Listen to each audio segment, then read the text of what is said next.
everybody. Today I'm super excited to have Andrew Gaydosh with us and to hear his golden nuggets on how to become the neighborhood mayor. What's going on, Bobby? How are you, buddy? Wonderful. How are you today? Well, we're hanging in there. We're here in northern Ohio, or not our southern Ohio, but in the north compared to you. But man, the weather's beautiful, and I'm actually out here at the satellite office, one of our satellite offices near one of our neighborhoods that we work in. So yeah, this is good timing. We're good to go. How about you? Awesome. Wonderful. It's sunny and feeling fall in there. The leaves are starting to change. So Heck I yeah. always love this time of year. Yeah. Can you tell everybody with us a little bit about your background? Sure. Yeah. So, my name's Andrew Gaydosh. I've been in the business for since I was 20 years old. Started selling while I was at the University of Dayton. Played basketball there. Tore my ankle up, and coach sent me home. So at that time, I had to stay off my ankle. My mother was wanting to get her a real estate license, so we went together, and I've basically been selling real estate ever since. I finished up school, picked up a marketing finance degree, and really got into the business because I had a full ride to play basketball and had some money saved up for college, and really started buying rental properties around the area and leasing them to college kids and people that I knew, and thought, man, if I'm going to be in this business, I better start selling it. So that's kind of how it went down, and was a 30 under 30 National Association of 30 under 30. Been in several national publications and on HGTV, the whole deal. And probably what most people I'm most known for is our neighborhood mayor program, which we could probably talk about today if you want to. And that basically is kind of what we've been doing for the last 20 years. That's definitely something that I'm sure everybody would love to hear about, because as realtors, most of the time you're chasing clients versus attracting them. And I think everyone would like to know how to attract and come from a place of giving versus needing. Well, that's the thing. I mean, for those of you who don't follow Jay Kender on social media or with his training, man, it's a good thing to do, because it kind of changed my philosophy when we originally started. We were much like anybody else. And quite frankly, 20, 25 years ago, they didn't have the ability to go out and buy leads from Zillow, Realtor.com. Hell, they didn't even have Zillow, Realtor.com at the time. I mean, I'm dating myself there, but I think my first phone was, kind of like a bag phone or whatever. But long story short, Looked like you were calling in a missile strike. Yeah, exactly. Yeah, that's pretty much the way it was. So we had to get after it old school, kissing babies, shaking hands, networking. That's pretty much how I grew up in the business, watching some of the folks that are probably my age now back the way they did it, and then really taking that core fundamentals and leveraging the technology piece that a lot of those folks couldn't do, just because it wasn't available to them. And really creating an environment where you were the dominating name or dominated name in that environment, and you were able to first, if somebody thought about real estate, you were top of mind. At least you had an at bat, and that really is what it's all about: making deposits in people's lives in a community. And then when they think about selling, they say, hey, this guy does a lot of business, or this gal does a lot of business. Let's at least give them a call and see what they have to say. So that's kind of the overall premise of our whole philosophy as a team. Just to give you a little bit of a background. So Eaton, Ohio is located about 45 minutes due west of Dayton, Ohio. So at the bottom of Ohio, you have Cincinnati, and then right north of Cincinnati is Dayton. And then if you go west of there is Eaton. And we kind of do a triangle between northern Cincinnati, Dayton, and then the lake community that's about 45 minutes from Cincinnati and Dayton. So it's kind of a unique situation for those people that want to go into a market and expand. Certainly let me know. I can help you walk through that. But because we've expanded into several markets over the years. But what our whole working, I guess, model is, we have a general region that we sell. I have a team of about 15, and we are located in lots of different areas geographically. Each agent kind of helps in specific areas. There's a lot of agents that overlap, but for the most part, we have go-to agents in those different areas. And then we specialize really, really hyper local in a few areas within that large region. And that's where we get the neighborhood mayor program from. Okay. And on the neighborhood mayor program, is it doing events, or how do you get your name out the way you do? Yeah, so I always tell people, because we coach on this, and if anybody wants to join our neighborhood mayor private Facebook group, they're welcome to do it. It's just neighborhood mayors, plural. It's a private Facebook group. You can jump on there. We get a lot more of the details. But I think first, Bobby, the thing we teach our students is, you need to define an area. Define the area that you're going to be the mayor in. Make sure it's a viable area, first of all, and we can go through some of those requirements here in a little bit. You want to go to an area that's not 100% dominated by somebody that's just crushing it and been there for years and years and years, because that becomes very difficult. You might be able to go into another area and spend less money and get quicker market share. But the bottom line is define the area, make sure that it's a quantifiably good area to work in.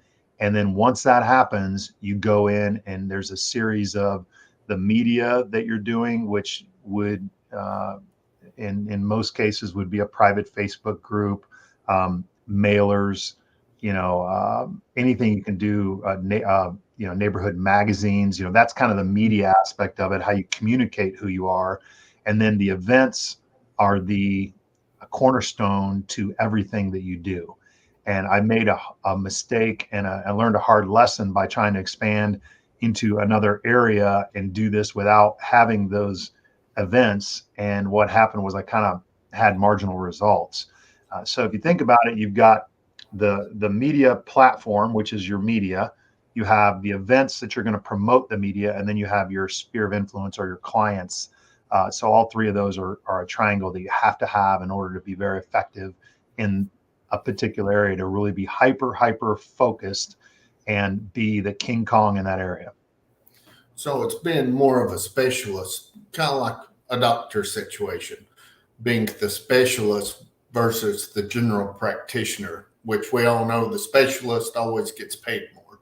Yeah, the riches are in the niches. There's no doubt. And that's something you hear Kinder talk about a lot, but it's the truth. I mean, if you think about anything that you do in your life, or most things you do in life, the more specialized that person is, the more you're willing to pay for it. And for us, the more specialized we are, the more prominent we are. Now, the little trick is people with limiting beliefs feel like they have to be, or feel like if they are a specialist, then they're pigeonholing themselves, into one area. And they're like, oh my gosh, am I going to be known as, I know you do a ton of secondary homes, like, vacation rentals, and, I know primary homes too, but I mean, that's one of the focuses that you focus in on. And I think a lot of people don't do it because they feel like, oh my gosh, if I'm going to become the lake specialist, what about the people in town? Or what about the people in everyday USA? Are they going to think that I'm not with them? And the little secret is, hey, life is abundant, man. You can get what you want. You just got to put it out there. And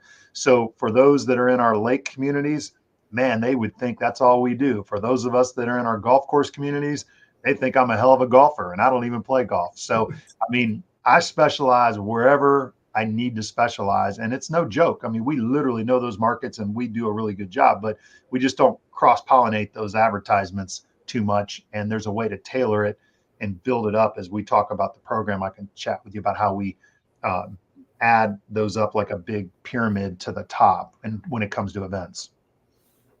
Awesome. And how often do you normally do events, or is there a set schedule on that?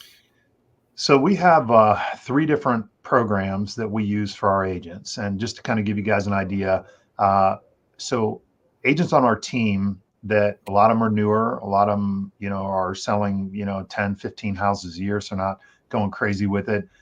They're starting out their own little neighbors. We call them mini mayors, is what we'd like to call it. It's a mini mayor program where they come in, we get them hooked up with the structure, some of the ideas that we think would work for them without spending a ton of money. Because remember, when you're starting this program, you have more time than you have cash. the more mature you get into it, the more money you have in time. And, time is the most precious commodity that we have. We all have the same amount. We can all spend it the same, but yet those that spend it differently have different results. And that's pretty much where we're at. So we have 3 different levels of our program. One of them is so this is the neighborhood mayor program we're talking about. That's the mayor candidate. A mayor candidate is much like in regular politics, somebody that really is trying to establish themselves, doesn't really have already a history that you can rely on. These are people that are going into a neighborhood cold turkey. They don't have a lot of cash. So what are they going to do to get their name recognition out there? And how many events are they going to do? Back to your question. We'd like to see at least once a quarter at a minimum of them doing an event. I would like to see our mini agents do something at least once a month. That is the ideal scenario that we see. And then the second step is our first term mayor. That's somebody that's already got about 10% market share. They're doing really well. And if you look across the country, for somebody to have 10% market share in a neighborhood, that's pretty good. Like, that's unusual. That's considered somebody that's pretty much not dominating the area, but has a very strong presence. And then once you go over about 15 to 20%, then we get into that incumbent mayor situation, which is the third tier. And that's somebody that's just dominating it. So you got your mayor candidate, first term mayor, and then the incumbent. And the incumbent is when you pull out all the stops. I mean, you're having, fireworks shows, and you're just doing you're doing once a quarter, but then you've got your big parties that you're inviting the individual neighborhoods up to. So for example, one of the things that we do is we do a huge St. Patrick's Day party. And the Midwest is known to celebrate St. Patrick's Day pretty hard.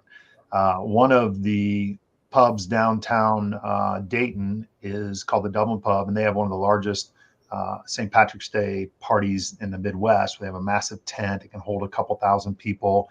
It's a really cool Irish pub. And so what we do is we lease it's about a 40 by 40 tent that's an add-on addition to the big tent. And that's our exclusive VIP tent for the entire event. Usually it's a 2 or 3 day deal. And then what we'll do is we'll go into our individual neighborhoods and we will promote our St. Patrick's Day party as if it's strategically designed for that specific neighborhood. Like Yankee Trace is one of our neighborhoods we work in. Hey, it's Andrew. This is me on there a week before doing a Facebook Live. Hey, it's Andrew. Just want to let you know we're having our big Dublin Pub party this weekend. We want to invite everybody here from Yankee Trace. It's going to be a good time. Come out and visit your neighbors and whatever. It's going to be awesome. Check it out. And then so that's one tier, or one group of people are going to be invited to this big event. Well, there's going to be 5 or 6 other major neighborhoods, sphere of influence. Everybody's getting invited, but everybody feels like it's tailored for them. And that's just another way, as you start building this thing out, as you can create leverage, because the work is in the effort, and then the media, how you present it is how it's going to appear. So really, really critical that, you think about those events. So just to kind of give you a couple ideas, if you're starting out and you're looking to create a neighborhood, look to see if the HOA or if there's any clubs in your neighborhood or in your town, maybe the city council or whatever, but see if there's any other neighborhoods around or any other events that you can kind of tag on. Meaning that, let's say that there's an Oktoberfest happening this time of year. Well, a lot of times they have enough money to prepare the Oktoberfest, but they're not good marketers. So you could go to them and say, hey, listen, I'm going to help market your Oktoberfest. How can I help sponsor this thing? I want to be a title sponsor. So you put a big banner up, you put some open house flags, like we have the open house flags, but instead of saying open house, we have our logos on them. We have all kinds of stuff that you can pop up, tear down quickly, and product placement throughout a community event. Tents, 10 by 10 tents that are logoed, they're white with AGA on one side, our logo, and then EXP on the other. And, just things that you could have a presence during these events. So you go to them, you say, listen, I'm going to send out 15,000 or 1,500 postcards to the neighborhood. I'm going to invite people to the event. The people love it because you're helping promote the event. Yeah, you're paying for the postage and some of that. Maybe you get one of your lenders or title partners to help contribute. And then you you basically go and help these people that already have the event going promote it. But guess what? Well, The awesome. community And sees that it's one of your events. that's an awesome idea. I had never thought of it that way. Yeah. I'm taking notes, of course, as Okay, we. yeah, no worries. And those are just there's a lot of little things that happen in a community that you just, if you really paid attention to that are going on. So I guess when you're starting out, leverage other people's events and then start peppering in your own. And a wonderful event that always gets a lot of traction is our Halloween party, because people are out and about. We have a big Halloween party in front of literally, it's not even my house anymore. It's a house I sold. But before I sold it, I told the guy, I'm like, listen, we're going to have a Halloween party out here on the street right in front of your house. Are you cool with that? If so, I'll sell the house to you. But it's kind of a nice little location in the community, but I could do it anywhere there. I mean, as long as I got permission from the homeowner. I try to stay away from public rules and things like that, because there's a lot of red tape. So if I could find a private piece of land that somebody says, yeah, you can have it here, great. I'd prefer it there. If it's a park, I typically we're in and out before they even know that we're doing it. But if it is a larger park and, go ahead and get your permit to do it that day, that's fine too. But the whole point is that there's a lot of things that you can do to promote your community within your community. And I like to stay within the community if we can for some of these events. Real quick on that Halloween party, it's real simple. We put out 2 tents. We take it over the sidewalk. We leave both of the sides of the tent. So it's 2 10 by 10. So it's a 10 by 20 kind of walkway through. We put tents on either side to kind of block the wind. And then we leave the ends open for the most part. And we put lights in there, like fairy lights or whatever inside. So the kids kind of like it. We'll have hot cider, hot chocolate. There's a donut place locally that makes donut holes. You can get, 500 of them for $100 or whatever. They're very cheap. And then we'll order pizzas, or we'll have cheeseburgers or hot dogs or whatever. And then just people, as they're trick-or-treating, they kind of come through, they say hi, we give them a little refreshment. They stick around. We have a pre-party where we have a costume party for the kids. The parents love that. That gives me the opportunity to shake hands, kiss babies.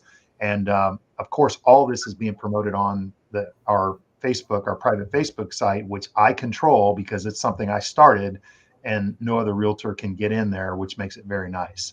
It's like having your own CNN channel or Fox News where you can control your own content and you have your own audience. So that's just one of those things that we do that's very inexpensive, that can kind of transcend for adults and kids. That is a great idea. I was actually looking at something on a smaller scale than that, but yeah, the cool thing about it is that people are appreciative for anything you do. And always remember that 80% of the value of an event is the promo and the thank you follow up. The event itself is important, but even if nobody shows up, 80% of that value is still there. And that's where it comes to so I can break this thing down for you. So what we do for all our events in every one of our neighborhoods, a postcard will go out, 3 to 4 weeks in advance. And that postcard is going to have my information on the backside, bringing the community together, our tagline. It's going to have a picture of me and our team or whatever, and a little bit of info on us. On the front side is going to be the event itself, big, glossy, oversized postcards. That postcard is going to drive people to the private Facebook group. So imagine the postcard looking like, I might even have one here. Hold on. I'm actually at my lake office here, so I don't have one that's, here's one for Christmas. It says, light up Lockengren. It's a neighborhood Christmas party. Participate. It gives you some of the details. And then if you notice on the bottom, it says, go to the private lake community group for more details. So the whole point is that you're trying to drive people to the community Facebook page for all the details. Here's another one. And we got, every event we do them. So what happens is the postcards are getting to the people that are not online, and they're getting people that aren't online and pushing them to become a member of your private channel. Once they log on, and you have to be very protective of that audience in your group, because you want people living in the community or your community partners that you are willing to allow in to have an audience with your people. But so you're driving people to the Facebook group. So a week before the event, you're on there saying, hey, listen, we're getting the party ready to go. Just wanted to remind you guys, this is when it's going to happen, yada, yada. It's going to be great. Make sure you bring your kids out. We're going to have a photographer, yada, yada, all this stuff. So that's one impression. The other impression is the postcards. Now you have 2 impressions already, and the event hasn't even started yet. Mm-hmm. While you're setting the event up the day of, that's the 3rd impression. Facebook Live, you going out. You're, hey, listen, we're getting ready to go. This is the deal. If you guys want to come, it looks like it's good weather today. Any special instructions, any changes? 3rd impression. And then another Facebook Live during the event. You're walking around showing people having a good time. You're interviewing people. Just, hey, you're missing out if you don't come down. And then after the event's over, usually a couple of days later, you do the post, photos of the pictures you took of the kids or people sitting around the barbecue or whatever kind of event it is. And then thank you for whoever you need to thank for, in this case, thank you, Sean, for allowing us to use your front yard. Thank you for Alua Photography for coming in to photograph this. We really want to appreciate everything. The market's really busy right now. I'm glad all these people were able to help me, because I know and then you're subliminally telling them how busy you are selling real estate. A couple other things that are really important about that is that during these events, you want to make sure you have product placement very strategic around. And that is, as you're setting up, make sure they're seeing your logo on the tent.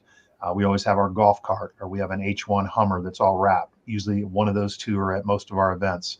The pop-up flag, the banners, everything you can do is strategically kind of around, because you don't want to say, hey, this is Andrew Gaydosh with eXp Realty all the time. It's like, hey, this is Andrew, your neighbor. We're out here bringing the community together. We'd love for you to stop by and enjoy yourself. And if you would, we've got here something for you. And it really does work magic in getting people together. And if nobody shows up, hey, that's all right. You've got 3 or 4 out of the 5 or 6 impressions that you can do. And everybody loves it. Now, as it builds, then it just builds and builds and builds. And within a couple of years, I promise you're going to have more people there than you're going to want to have there. That's awesome. And can you say again what your Facebook group is? So my Facebook group is Neighborhood Mayors, and it's a private Facebook group. So if you jump on Facebook and search for Neighborhood Mayors, you'll see there's a nice, cool little logo, and then click to join, and I'll approve you guys. Okay. Yep. I will look for that shortly. Yeah. So keep in mind, guys, this is the biggest thing that we teach our students, is that don't be paralyzed by not knowing what to do or the fear of not being successful. And that's something that really is a big deal. And it's happened to me as well. I don't care if you invited 5 of your people on your street to get together for a little campfire behind your house and offer them, a cocktail or a beer or a hot dog or whatever. That's the start of it. And then you kind of getting your mojo. Then the next time it's like, hey, listen, we had a great time. We're going to be doing this once a month or once a quarter. And then you're inviting more and more people, and it just kind of snowballs. So start small. That's why we created those 3 steps of the different levels of the program. Don't feel like you got to go in and put on the wedding of the century. That's not what we're here for. The goal is to bring the community together. Nobody expects you to be an events coordinator. You just need to start slow, get good ideas. A couple other things I do want to share with you. They're really, really inexpensive. One of them is a Kona Ice event, and you guys have Kona Ice trucks down there. Shaved ice. You know what I'm talking about, Bobby? Yeah, I got you. See them at all the soccer events or whatever. They roll in. They're self-contained. We'll do a first day of school Kona Ice truck party and a last day of school Kona Ice truck party, and that's for the kids in the neighborhood. They'll pull right into wherever you want them, and they can be up and running in about 5 minutes. We generally have a little table set up there for registration. Hey, it's Andrew. Would you like to join our social group that we have? We're letting people know about the events that we're doing. everybody that's coming to get a free cone of ice is willing to give you their name and address. And then you just basically pay a couple $100. You get allotted number of free cone of ice, or not free, but cone of ice treats for the kids and the adults. And there's a couple tiers. I think it's like you get 250 for $200, or it's ridiculously cheap. And then, if you go over it, you just pay per people that show up, and it's not a big deal. But that right there is something that you don't have to really do a lot other than promote it, and you're not left with a lot of leftover stuff if people don't show up, because it's all self-contained and it's inexpensive. We usually have a lender partner with us. It's great. The kids have fun. I mean, literally, it's gotten to the point where the buses will stop at where we are in this little park in the neighborhood, and they will let the kids out there, and they come running. Like it's awesome. We got video of it, and it's just really cool. I bet that's like a stampede coming It when is. all the kids come off the bus. It is, yeah. And you're getting your name out, and you're bringing joy to kids. So, Yeah, I mean, what better way is there? That's awesome.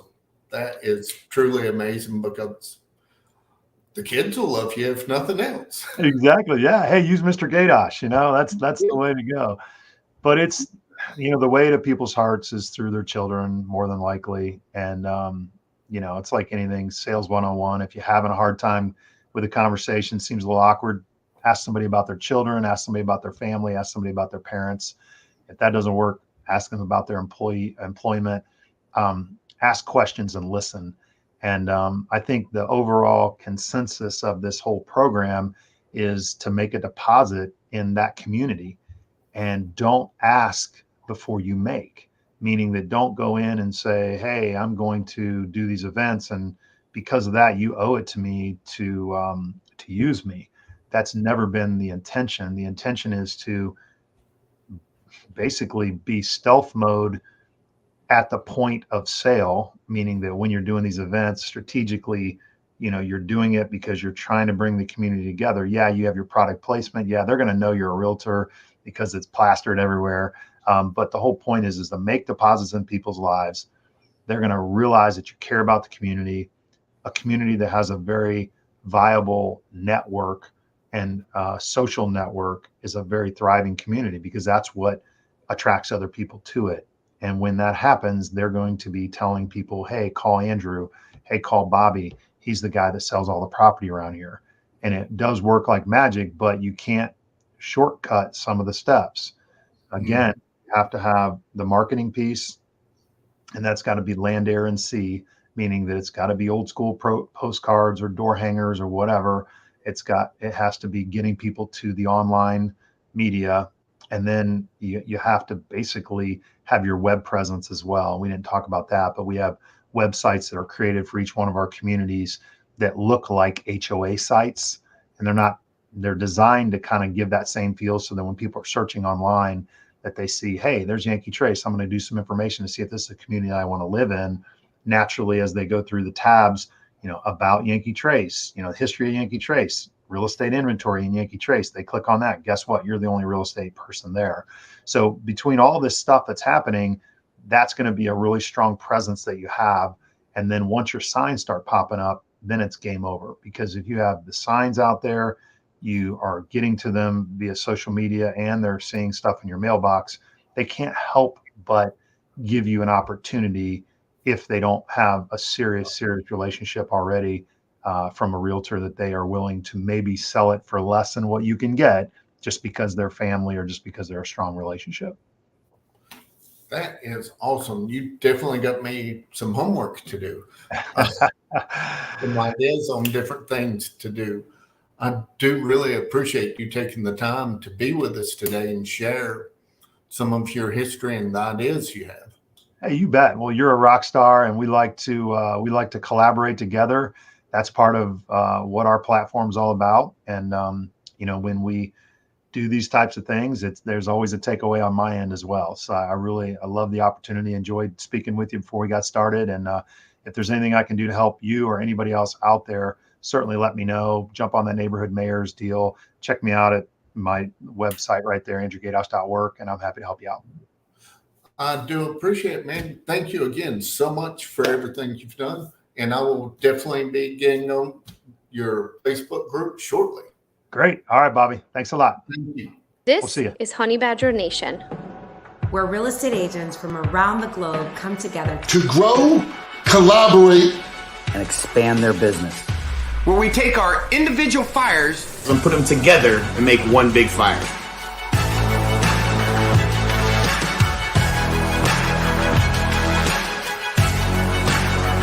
This is the Honey Badger Nation.